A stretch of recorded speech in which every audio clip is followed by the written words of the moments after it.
Hey everybody, Riot Mort here, back for the patch 13.4 post-mortem, where we talk about what worked, what didn't, and how the meta's doing. And today I'm joined by Snoodyboo. How are you doing today? Hey man, pleasure to be here. I'm always commenting on these patch notes anyway, so it's finally awesome to actually get a chance to talk to you about this. Yeah, should be fun. This was a pretty big patch in the sense that it didn't really touch a lot of champions and traits much, but a lot of like augment balance, some big item changes as well to hopefully get things more in the meta. So it was kind of a bigger patch than normal. We were also coming off 13.3, which was that very heavy AD meta. Now, admittedly, I haven't played a ton of live games because I've been focused on getting the mid set out. So I'm going to ask you, how are you feeling about this meta? Okay, so it's been a big shift, right? They went from a full AD to full AP, and especially focus on these admin units. They're totally bonkers. I mean, they're pretty much dominating the meta. I don't know stats-wise how you guys are seeing it, but it's a total twist the other way around. So it's actually kind of weird because people have to relearn the game, even though it's kind of like the end of the set, right? Yeah. I could see.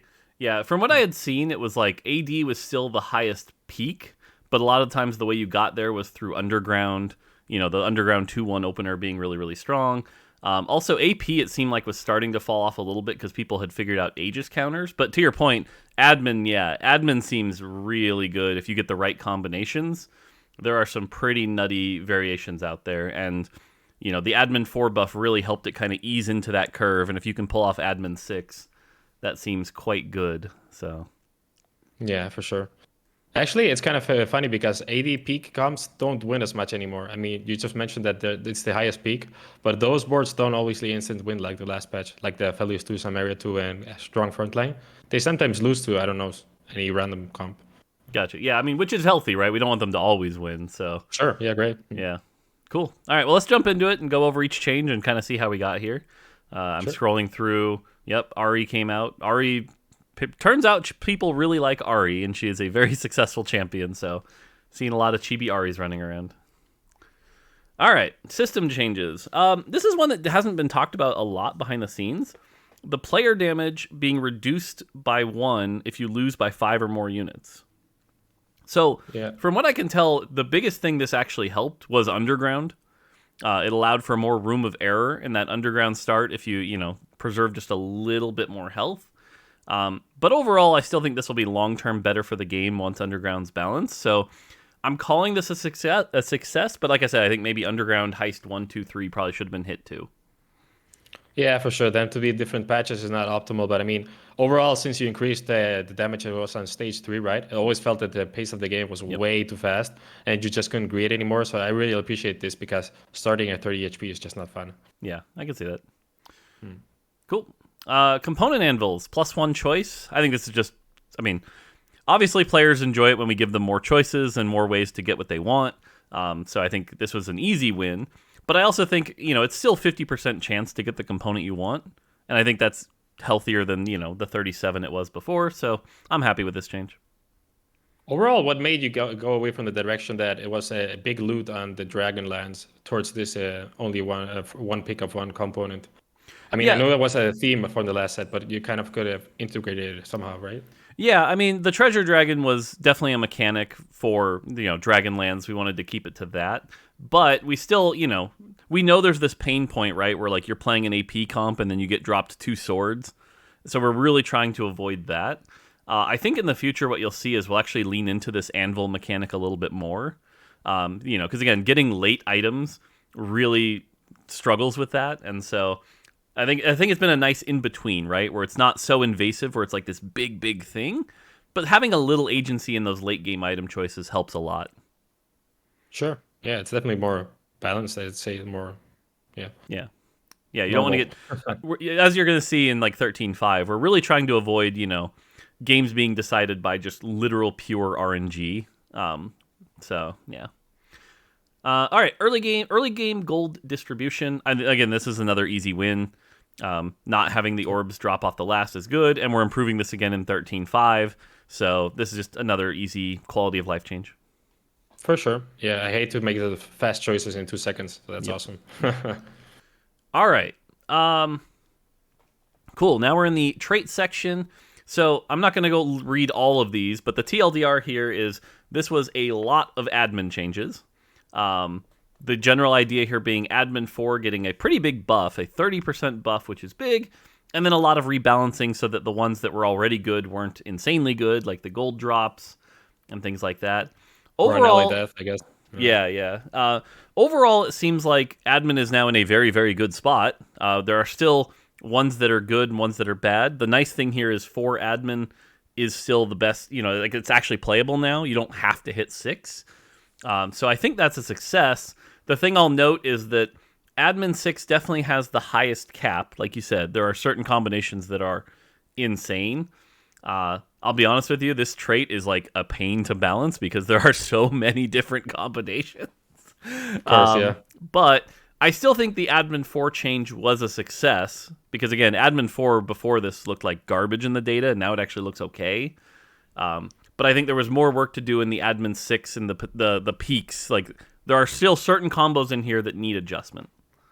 Yeah, for sure. I actually wanted to ask related to this, how do you decide what possible combinations there are like on admins? Because sometimes I just feel like the 3 admins are totally impeccable in the sense there's like 3 that proc at 66%, one's attack speed, one's, I don't know, healing or something, and none of them really do anything for you. Is there like a way these go together, or is it just like totally random? No, so the way it works right now is, the set designers have made a bunch of combinations that they think can work, and then it just pulls 3 of them. Okay. So there is no, it doesn't look at your board. It doesn't see how many items you have or anything like that. And then to your point, like there are certain combinations that are really hard to use, but also high potential. You mentioned the drop below 66% health one. I've seen some versions of that where you get like an admin Zed, and then he has like 500 AD, and it gets really, really nutty. But it's so hard, right? Like I had one of those games, and it's like, okay, will I ever have another one of those games? Because probably the odds that I find an admin spat and it's that combination is like so insane. And that's the crazy thing about admin. It's like you get these like 1 in 500 experiences that are so hard. So. Did you ever consider to like tune down all the admins and put a reroll on one of these admin choices, like kind of a hero augment? Yeah, so it's a common thing to like get more choices. Spoiler, I'm gonna spoil something in the future. We are gonna add a 4th choice for the mid set. So at least try to lean into that a little bit more, because I do think it was too much. Rerolling, it was already a complicated mechanic where it was like read all these 4 choices, think through them, and then add a reroll on top of that felt like a little much. But I do agree that like 3, sometimes it's just, yep, these are all terrible, no thank you. So yeah, definitely work to do there. Again, with this really, really complicated trait, turns out it's a lot of work to get right. So. Yeah, it's also the fun part of the set, right? These traits. I always love those. Yep, exactly. Cool. Gadgeting. We got rid of RFC and replaced it with Titan's Resolve. I think that was a success. I think Titan's Resolve is way more fun. I think you don't deal with the RFC Lulus. Is the Gadgeting Titan's Resolve a little too strong? Maybe, but I think it's more Gadgeting, which we'll talk about in a second. But I think the item replacement was good. So. No, I mean, RFC was definitely the most useless item for Gadgeting, so that's fine. I just think overall that the double buff was a little bit too much. Like, I mean, Gadgeting 5 is just way overtuned in my opinion at the moment. Yeah, 36% reduction in damage, right? Yeah. I was going to talk about that when we get to the emblems, but sure, we can do that. Yeah, no problem. Yeah, but I mean, TLDR, you're not wrong. So, cool. Let's keep going. Hacker. So this one was kind of a miss in the sense that like it was good that we made this change, but it wasn't quite implemented correctly. And I think it's on away boards right now, or ghost boards. One of the two is still pretty buggy on live. I know we're fixing it next patch, but again, we should have got it right the first time and got it out there. And so Hacker continues to be this like really fun concept that has just so many issues around the implementation. Okay, yeah, for sure. I mean, the Hacker has been just a pain in the ass to play this set overall, especially on LeBlanc, because she just kind of shoots it wherever she wants. I mean, yeah, I do think the change where now they always target the lowest health enemy, or the closest enemy, at least made it more predictable, and you could actually counterplay it. So that was a good change. So, cool. But their pathing after that is kind of weird, Yeah. Mecha 5 buff. I think this was a success. I think now Mecha 5 is actually worth playing, if you can get to it. So overall, I think Mech is still in a weird spot where it has like this really gross curve where like you should never be playing Mech in stage 2, but in stage 5 it actually has like insane power. But I think for what it is, I think the Mech 5 buff was still correct. No, you can definitely play it now because it wasn't that important back when. I wanted to ask, by the way, did you ever intend that like the mech units converted into mech were kind of shined throughout the set? Because I haven't seen that concept that much. I mean, I've seen Super Dragon, I've seen Super Set, but I haven't seen like many Morty mechs or Fiddle mechs or Nunu. I've never seen those guys pop off. Was that something you were planning for, or it just never happened? I mean, we're hoping for it. I think the challenge has been figuring out that right balance, right? Where it's like, because again, the mech trait requires you to sacrifice 2 units, which is a lot. Of course. And then the stats it gives you requires that unit to want to take damage and want AD and AP, right? So, for example, like Mech Fiddle, he doesn't care about that 60% AD. So you end up with like this very narrow field of champions that's actually really good with it. Like Mech Vi is really, really good. But because of those stats, it's like very narrow, and I think that has been kind of the miss. I think trying to make mech work with like AD and AP has led to that sort of really narrow choices. My YouTube video today is actually Mech Riven, which wasn't bad, but I don't know if it would hold up in like a challenger lobby. And again, it's pretty, rare, but there's a few options out there. And again, it's just so hard to pilot because you have to like want the mech emblem early, but not play it until stage 4 or 5 when you have enough units that being down 2 units isn't a big deal. Yeah, you need to kind of go underground into it and just get some econ advantage. Yeah, I get what you're saying, yeah. Yep. All right, Sure Shot. This was a big nerf. This was a big swing. It was a 20% nerf, 25% at 2. And it's debatable if it was a little too much, but the fact that Sure Shots can still succeed makes me think it was okay. I'm also glad we didn't, double nerf and like nerf Aphelios and this. But it's nice to actually see AP comps be playable, so I'm calling this a success, but I think it's debatable. Do you think if it would have gone like a middle point, like maybe 7 or an 18%, it would have still been fine for AD to survive this patch? Because I think they're like a little bit undertuned now. Yeah, I think that's the tough part. And my gut, and I'm curious your gut, but my gut is at 7, we still would have had a very AD heavy meta. That's my gut, but that's one of those hard things that's really hard to tell, right? I think we've shown over the years that TFT balance is razor thin, right? Like the slightest adjustment can shift the meta really hard, but Sure Shot was very dominant last patch, and the fact that they're still succeeding in some cases makes me think this was correct. Data-wise, they look quite fine. The top 4 costs in our data are still Belveth, Samira, and Zed. So really? Yeah. But again, part of the thing with our data that you have to be careful with is like it's often catching up, right? Players are still playing the way they were playing the last patch, and so that's why you have to kind of look to like the really, really high elo to see that shift. It might, like, for example, even despite the Gunblade nerf, which we'll talk about later, Gunblade is still the most built item in the game right now, and that's a lot of people playing the way they were playing the patch before, Okay, so by the way, on that topic of the stats, where do you take these? Is this like an overall stat? Is it mostly like based on the global player base, or is it just like on a challenger, or is it like a grandmaster, or is it just like we've got 1 billion players and these are the overall stats? Yeah, so the way we look at stats is we actually look at the top 1% of players across the globe. That's really? What we look at. We only look at top 1%. A really good example of this, actually, if you want to dig in, you can use this like on tactics.tools, is if you try to go to like all elos, Anima Squad looks broken. If you try to go to all elos, like Anima Squad 5 at 2-1 has like an average finish of like 3.1 because Anima Squad is a low elo buster comp.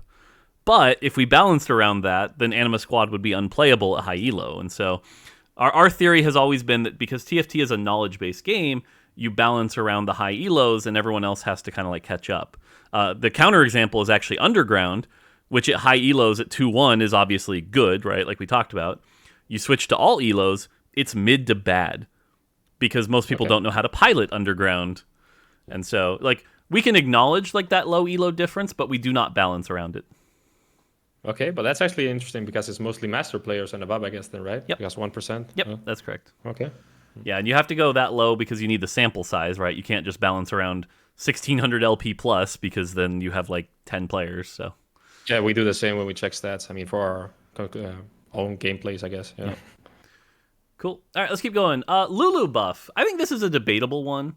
I think this buff is correct without the Gadgettine buff. I think Gadgettine is the thing that's holding this up a little too much. Probably shouldn't have shipped this without the Gadgettine nerf that's coming next patch. But I think in order to get Lulu to be like a good item carrier in 2-1 without Gadgettine, I think this buff was necessary. But like I said, I think the miss here was not nerfing Gadgettine 5. I have a question for you related to Lulu and Talia, specifically on this, because they're two units that I don't think they really need damage buffs, more like their IQ or hardly walk up or interactions overall, because Lulu has 4 range, but she needs to walk up, right, and then cast. And I have the same feeling that with Talia, that she has very good damage, but she's always missing ults. Did you ever consider like changing her, the way she ults, like what you did with Morgana a few sets back? Instead of like buffing her damage. I think that's possible. The challenge with those is that they take a lot more time in implementation. And so, yeah, that's the tricky part. So it's like if we can get them to work as is, we should try that first. If that becomes necessary, I think that's a way to go. Lulu, I think, is one we should probably hit because, like you said, the awkward like 4 range, 3 range thing is really bad and really uncomfortable. Talia, I'm less confident in because Talia does always aim for like the most enemies she can hit. I think where it gets weird is the tiebreaker. I think there'd be some good logic of like, because a lot of the times when you see her miss, it's because she could hit this target with one, or like she could shoot 3 ways, they all hit one target, and I think right now it's random when there's a tie. But if like the tiebreaker instead became something like furthest or most damage done or items, yeah, like that could help. That would be the direction I would go as the designer. But again, finding the time to do that implementation work is a lot harder than, say, adjusting a number. And so sometimes we're just kind of playing catch up there. Of course, yeah, because we're basing on new sets and stuff. Yeah, I get that. Yep. All right. Galio. This change seems fine. I mean, it's not like anyone's playing Mascot or Galio early. Honestly, this is the kind of change that if you deleted this from the patch notes, nobody would notice. I don't think it moved the needle enough. No, I mean, maybe on the Super Galio, on the Galio carry one, but except for that, nothing else. Yeah. Because ever since he was like the most broken unit and you played him like since stage 2. Yeah. Ever since he's been a normal thing. Yeah, ever since 1223 where he was busted, yeah. Cool. Gangplank. So, God, this is a change that I wish we'd done ages ago. A 1 cost did not need to also cleanse cloud control. That's just silly. It also made his tooltip nice and simpler. I'm glad we did this. Gangplank's still a good unit when you get that carry augment, so this change was a win. For sure. All right, controversial one here. Lee Sin bug fix. Obviously, fixing the bug was good. That's not the controversial part. I think the controversial part is, was this enough to address Cleansing Safeguard? And Cleansing Safeguard is something we still wanted to be good, but is it too good right now? That's the $1 million question. And I think the challenge with Cleansing Safeguard is that when it's good, right, when you have 2 Lee Sins, both 2-star, both with 3 items, and maybe you even get first aid kit, it's bonkers. It's really good and very frustrating to play against. But it's still generally overall balanced, and that's the tricky thing. So it's one of those, like, is it okay? Right now, what I'm leaning towards is that it feels weird that upgrading Lee Sin is kind of a downgrade, and I think that's not okay. So right now I'm leaning towards the way we need to address this in the future is the strongest Lee Sin thing, so that only one of them gets the benefit. Feels a little lame, but that's kind of where I'm at with Lee Sin. Oh yeah, for sure. I mean, the biggest thing for me is that usually I base my opinions also on what my viewers say, right? Because they're mostly casual players, and it's really hard for them to understand that 2-star unit is better than a 3-star unit. Yep. But overall, I think after this bug fix, he's a pretty decent unit because he's still bursting through, right? It's very specific, as you said, so I wouldn't be bothered by that. But I do want to ask about these, like, what made it that this said there's like so many bugs around specific interactions? Because there's been like the I don't know. Some patch has been like the hacker bug and Lee Sin buff, and I felt it's been many more than usual. Is it because like when coding these units, it's been much harder, or what? What was it exactly? Yeah, I mean, the reality is we've as you're aware of, for some upcoming information we can't talk about yet, the team has been growing. We've got some newer people on the team, and we're still trying to ship things on time, and so. For a lot of our newer people, there's some growing pains, right? Learning these implementation practices and things like that.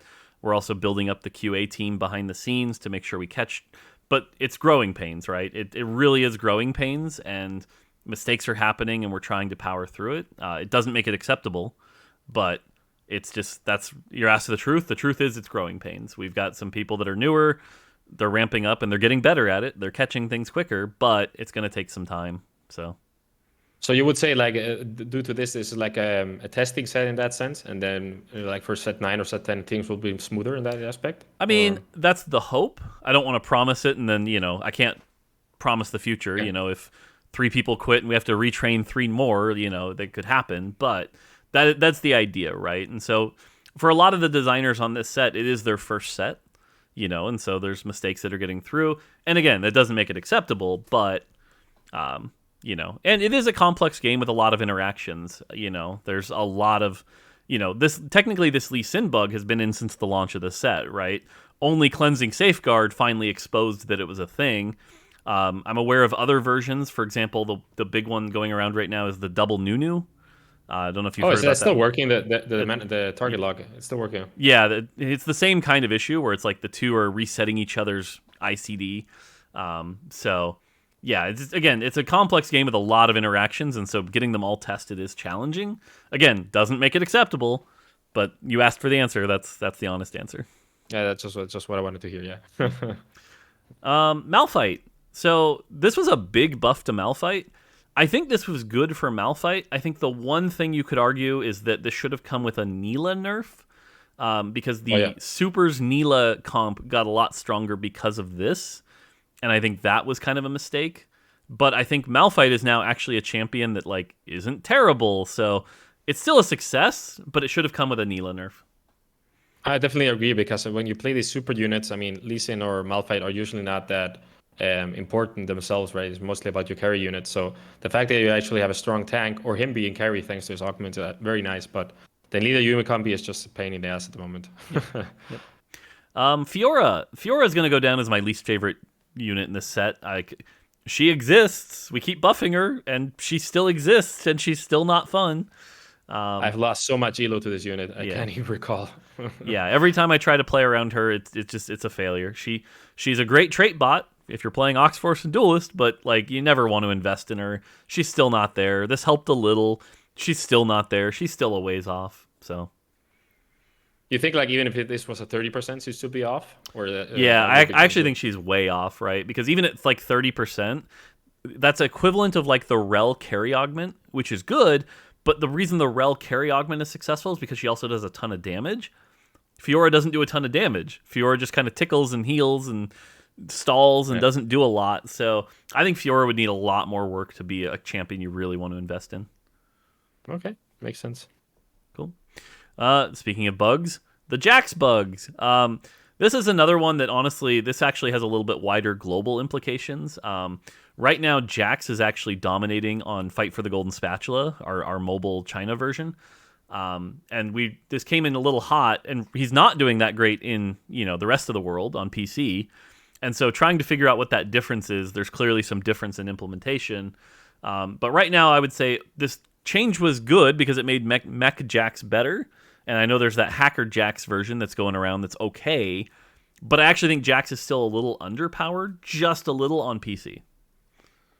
Yeah, sure. I mean, if you can make up for it with a Soraka stacking that hard, or I don't know, AP admins or something, it definitely works. But he feels much worse overall. Yeah. Yep. The Kaisa nerf, I think this was fine. It made the tooltip simpler, and Kaisa 3 is not quite as big a boost as it was before.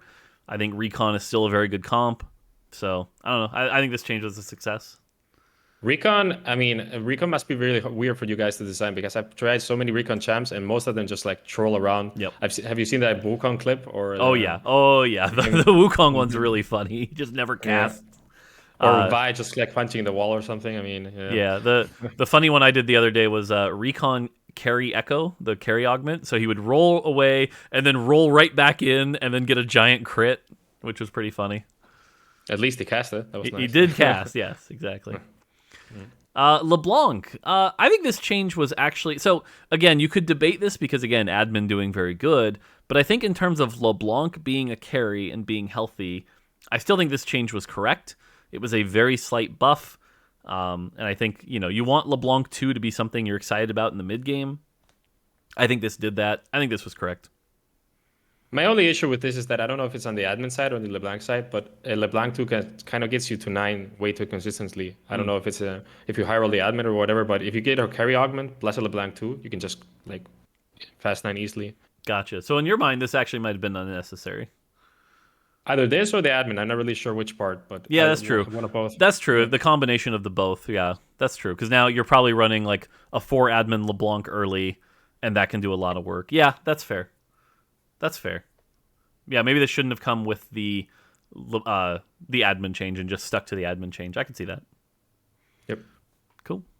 Aurelion Sol. This was a good change. He's still the weakest 4 cost, but he's still The good. weakest. Yeah, he is the weakest, but he's good, right? Like, I mean, he's not bad by any means. You still, if you have a blue buff Asol, you still play it for the anti-heal, the free damage. He's a great secondary carry. So I think this change was successful, and I think, honestly, Asol could even have a little more. Just a little. Again, he's the worst, but that doesn't mean he's bad. Oh yeah, for sure. By the way, are you guys happy overall with the threat concept? There's Yeah. like units that don't require any preparation or anything. Yeah, I think as a concept, it's generally good. I don't know that we would keep it in every set, but I think overall this set, it has been very positive. It has allowed easier transitions. So I think we'll definitely learn from threats. Great. Bel'Veth. I think this is a very slight nerf. According to the data, if you believe it, Bel'Veth is still number 1. I think Bel'Veth is fine. I think this nerf was a success.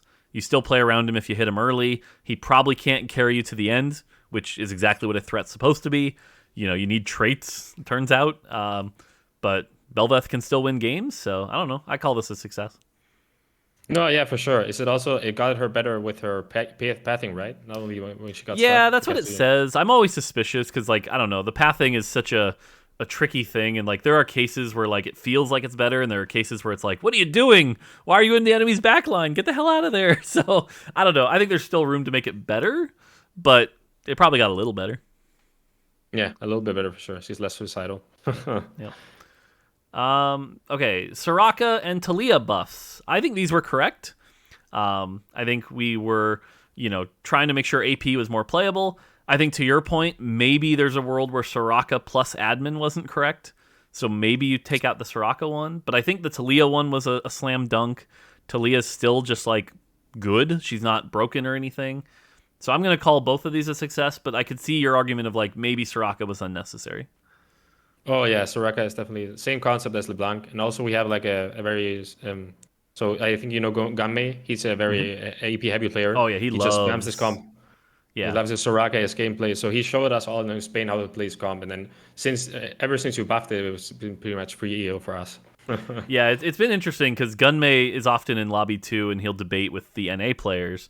Gunmei is a firm believer of the Heart, the Soraka, the Admin, the Zoe, and NA is not so much. And so they often butt heads a little bit about that comp. So it'll be interesting to see.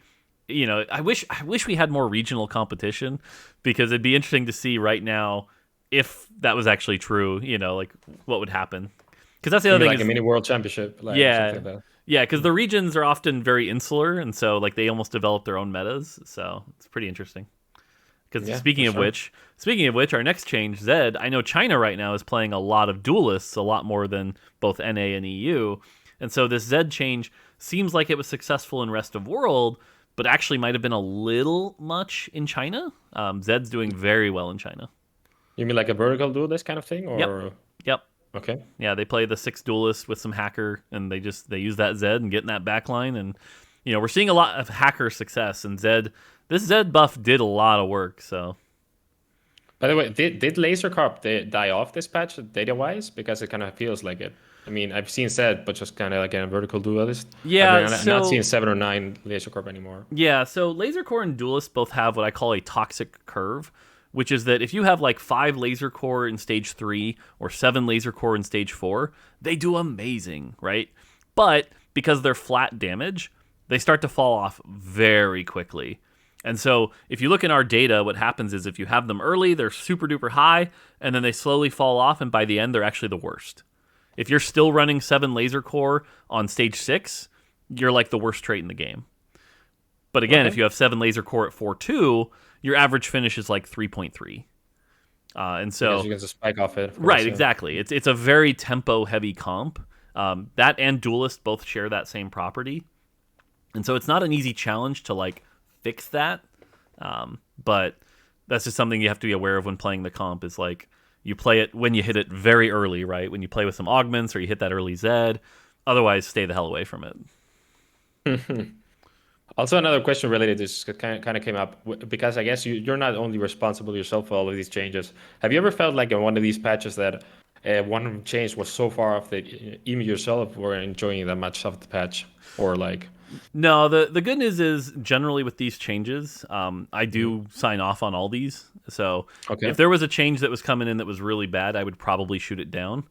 Also, my job as sort of like the gameplay director is even if that were true, I would never tell you because it's my job to make sure the patch is good, not throw someone Yeah. under the bus being like, why did they make that shitty change? And so Okay. you should blame me for everything. That's kind of my job. Yeah, the Mortdog concept, I get it. Yep, yep. Yeah. Aphelios. Aphelios, I think, is healthy now. It's interesting to see people actually play other guns. I see red gun getting chosen sometimes. It's nice. I still see blue gun getting chosen sometimes. Seems like purple gun isn't getting chosen that much, but overall, I think Aphelios is finally like right where he's supposed to be. So Yeah, I mean, the fact that you only chose one gun related to his buff was kind of weird. Now that you actually have to think about it, it's more interesting. yep. And then Urgot nerfs. I got to be honest, I was a little concerned these were too much. They weren't. Urgot's still a god. Honestly, he probably needs more. Urgot is just, I don't know. He'll go down as like one of the most over-designed champions in TFT. He just does too much. The moment I saw him at the release of the set, he reminded me to this the Time Kench mercenary unit. Yep. Even but with he needed even less because you have to feed him, right? Because Yep. he just does it all on his own. Yep. So, still work to do there. All right, items. Bloodthirster. I think this was a good change. Bloodthirster's a little bit better now. Still not as popular as Gunblade, but like at least it's a decent item. Oh, not as popular. Okay, yeah, because you don't play as much AD this patch, I guess. Yeah, that's a big part of it. It's less flexible, right? Like Gunblade can go on AD and AP. Bloodthirster, you don't really put on your AP, and so it's just a lot less flexible right now. Yeah. This Chalice change, I think, was a big success. I think Chalice is like actually okay to build, and it didn't buff the 6-item carry, like your triple Chalice Viegos or anything. So I'm pretty happy with this Chalice change. I actually wanted to ask related to Chalice and Zeke's because I've had a feeling that ever since Better Together rotated out, they haven't been usable at all. I mean, in high elo, nobody does these unless you get them like as your last choice. So I still feel them kind of to be underwhelming. I don't know. Yeah, so what you're describing is a longer term problem we need to solve, which is that, Okay. like you said, these are not items that you ever slam, right? You're not early slamming Chalice or anything like that because what you need is tank items and carry items. Okay. But if you get these items off a carousel in stage 5 or 6, these are probably best in slot, right? Like these are amazing items. But that's not really a healthy curve for our items that you build. And so that is a problem. I can't talk about solutions yet, but there's definitely a problem on our mind is that it's just weird to have items that you don't want to build at certain points Yeah. in the game. So agree with the problem statement. Especially because you guys have been focusing so hard on this, like every item is useful for every champ, right? So because Gambling and Bloodthirster work for everything, Yep. it just felt kind of weird. Yeah, you're not wrong. We're aware of it, but like I said, it's something I can't talk about the solves right now. Sure, no problem. Cool. Deathblade, I think this buff was fine, but honestly, you're not really excited to build Deathblade still. It's probably still a little underpowered. I think the big proponent here is that the best AD champions in the set right now already get a bunch of AD from Sure Shot and things like that. So it's like you're never building this on, say, or even like Draven, he gets a bunch of AD from Mech. So why would you build Deathblade?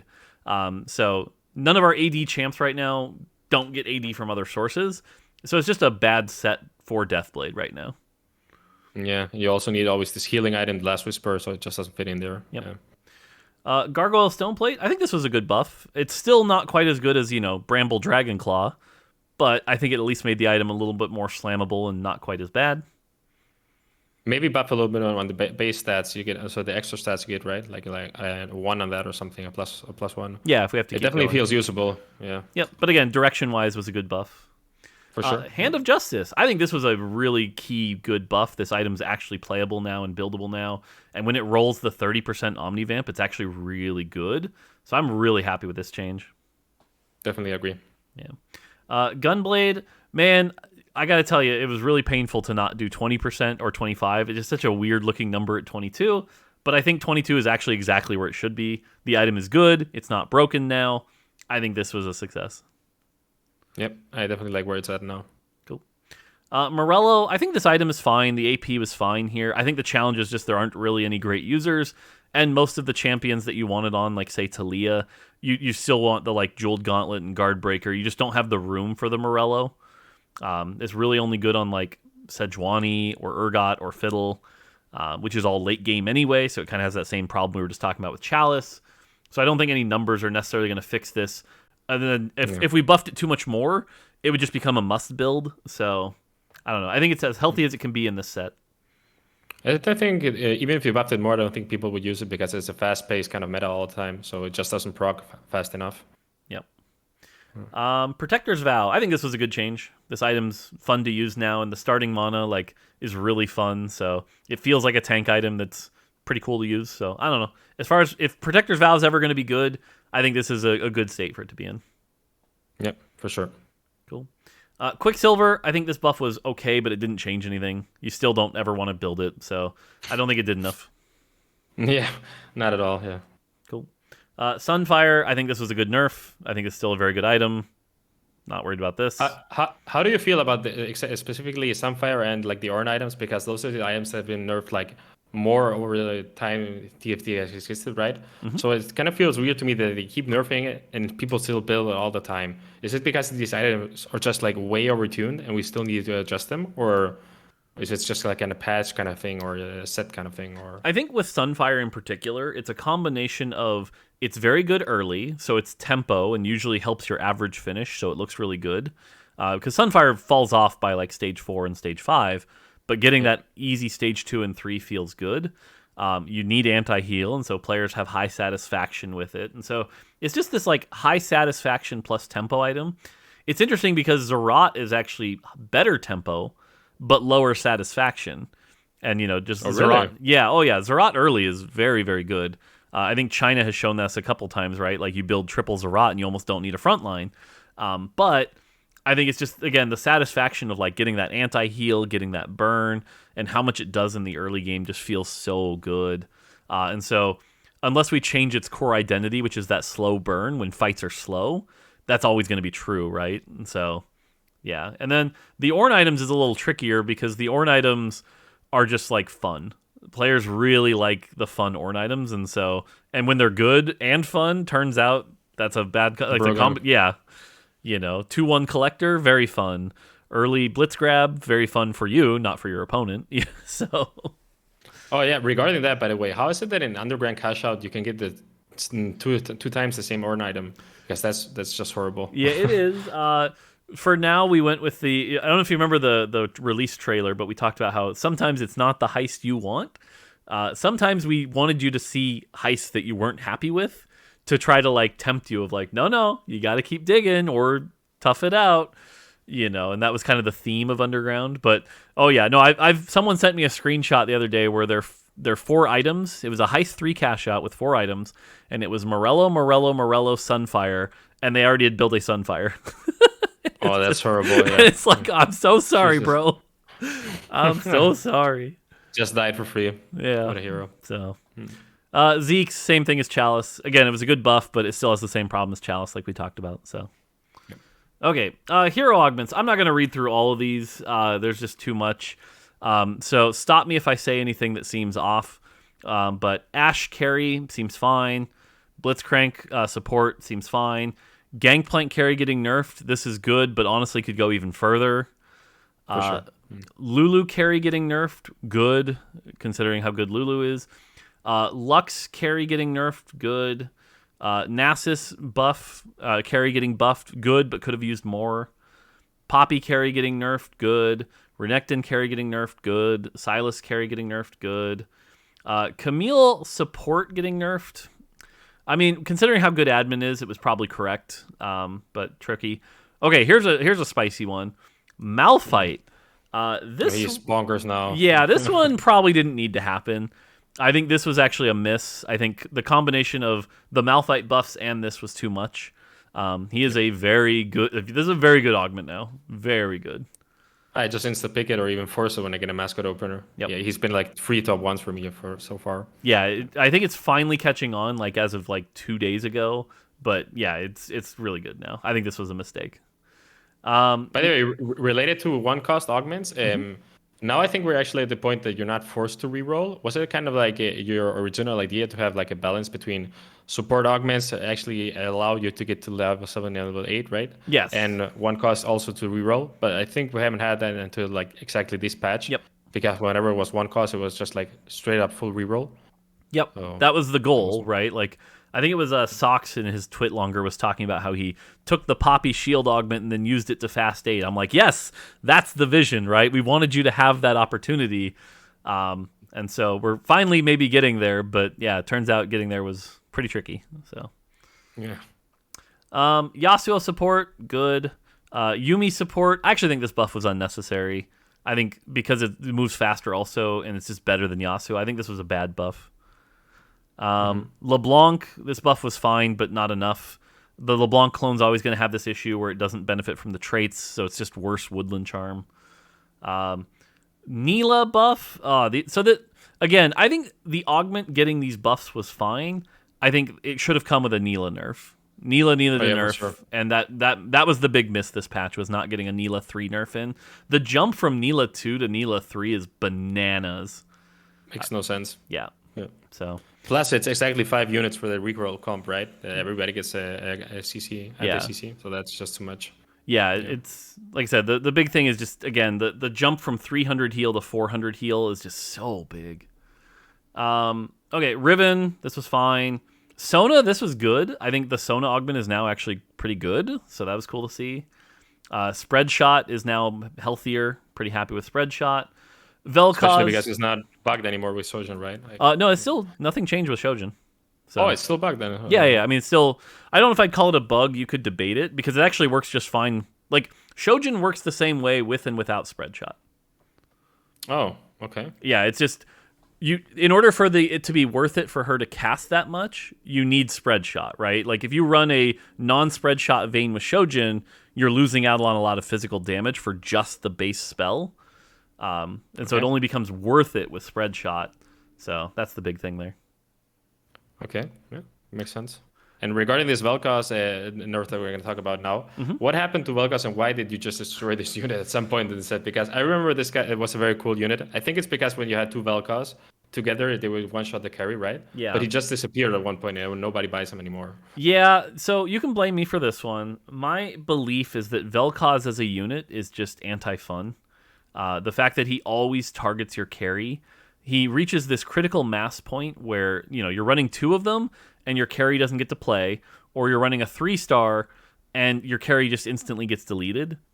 I don't think that's a healthy targeting pattern for our game. It's like you can build the best front line in the world, doesn't matter, carry's instantly dead.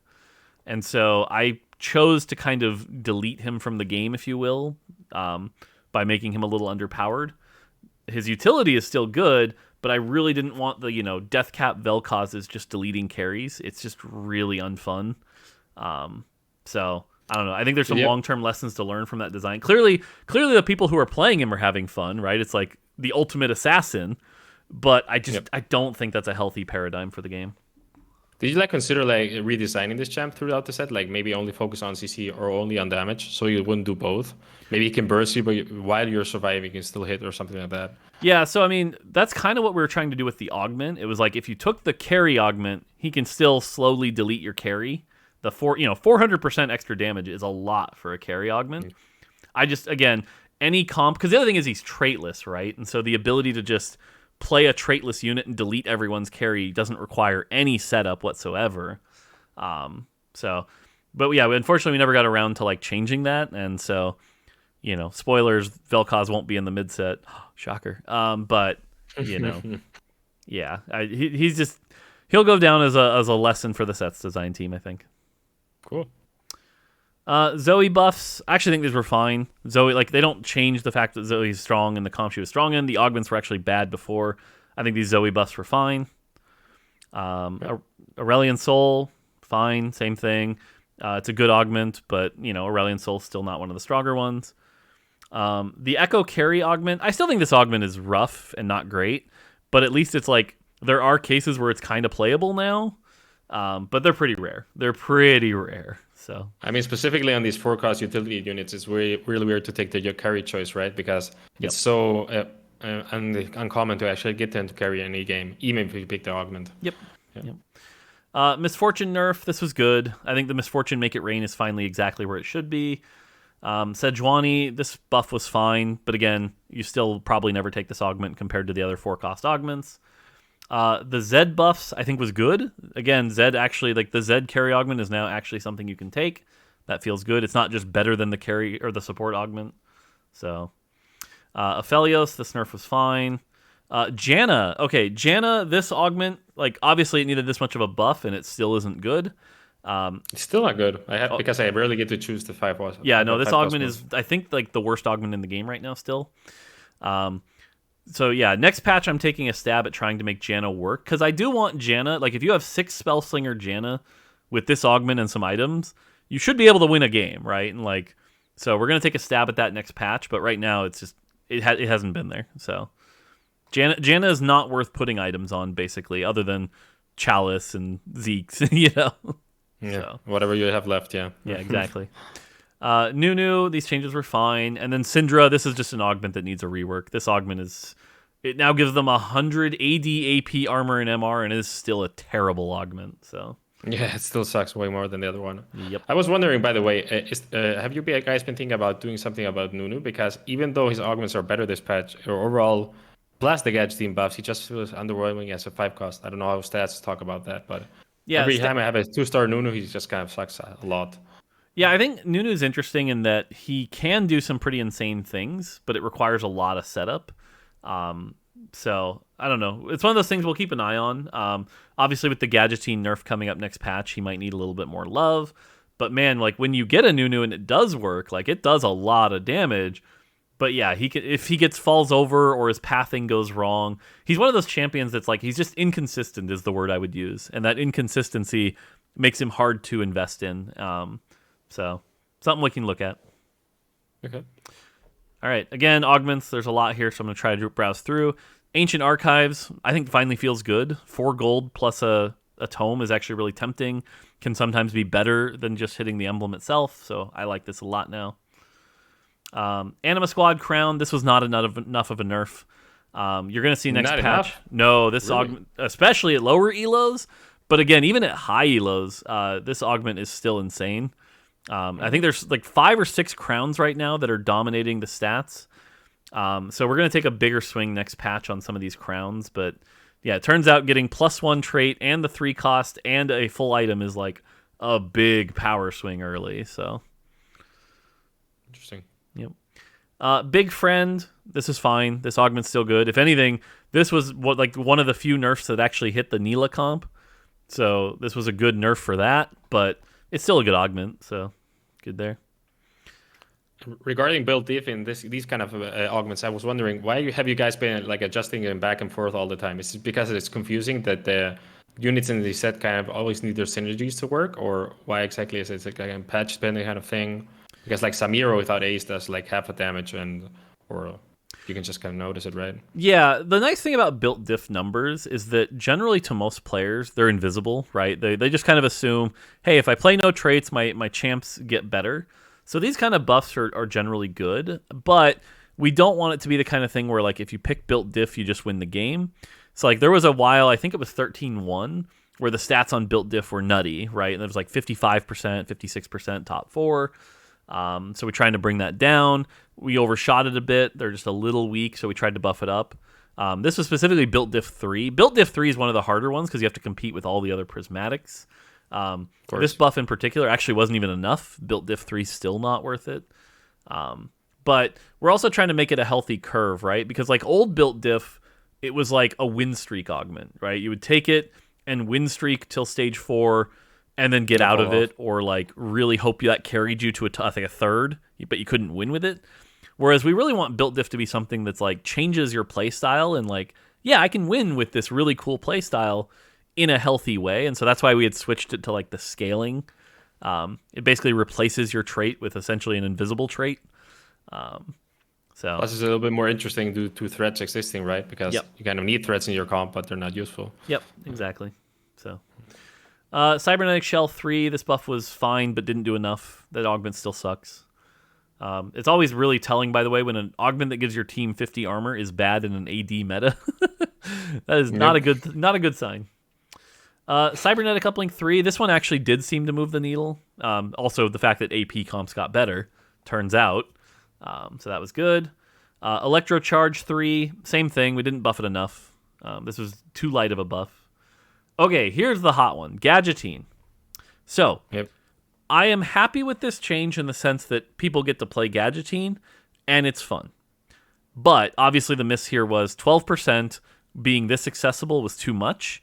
And what this did was it really allowed people to explore the really broken versions, right? The Gadgeting set, the Gadgeting Wukongs. I don't know if you've got any other secret ones, but yeah. Go ahead. Velvet said whatever. I don't. Viego I tried the other day with Titans and Bloodthirsty, just never died. Yeah, I could imagine a Gadgeting Zed version. So there's a lot of versions out there, and they're too good. This should have come with a nerf for Gadgeting from 12% to 10%. It's coming next patch, but that was the big miss.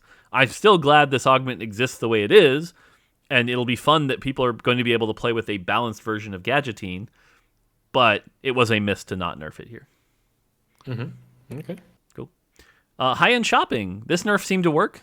High-end shopping is now a balanced, if not even maybe bad augment. So I know a lot of high-level players were complaining that this was an auto win. It's not an auto win anymore. So really, the 7 gold did made the difference. That's Yep. interesting. Oh yeah, stats-wise, it's actually not looking that great. So Okay. we'll take it. Knife's Edge. This change was fine. Laser Core, this change probably shouldn't have happened, as you mentioned. Laser Core's in a weird spot right now. I don't think this helped things. So, and then the threat level maximum, this change was fine. Threat level maximum seems to be pretty good now. This is because all the other things went down as well, I guess, right? Simultaneously. Yep. Cool. And then small changes. Camille's fine. Camille's still doing good. The Silas bug fix and not letting you abuse. Like there was some hidden comps where you could play 2 Silases with this carry augment and instant cast and do some bonkers stuff with Misfortune. Those are gone. Senna, that's fine. So, and then bug fixes. So, yeah, that's generally it. Like I said, I think the big misses were the Gadgeting. That was probably the biggest miss. There was one other one we talked about. Oh, admin. Gadgeting and admin. Yeah, for sure. Cool. So that's it. But overall, I still think the meta is one of the best, if not the best, of Monsters Attack so far. So I'll take it as a win. But what do you think? I mean, ever since last patch, even was it an 80 heavy patch, I had the feeling like it was around when we played GSC that I had the feeling we pretty much like flexed into any comp. Obviously, some were better than others, but that's always going to happen. Yep. But it felt much better overall. I think you're getting it done these last sets, so I'm happy about that, even though some patches are a bit more rough. Yeah.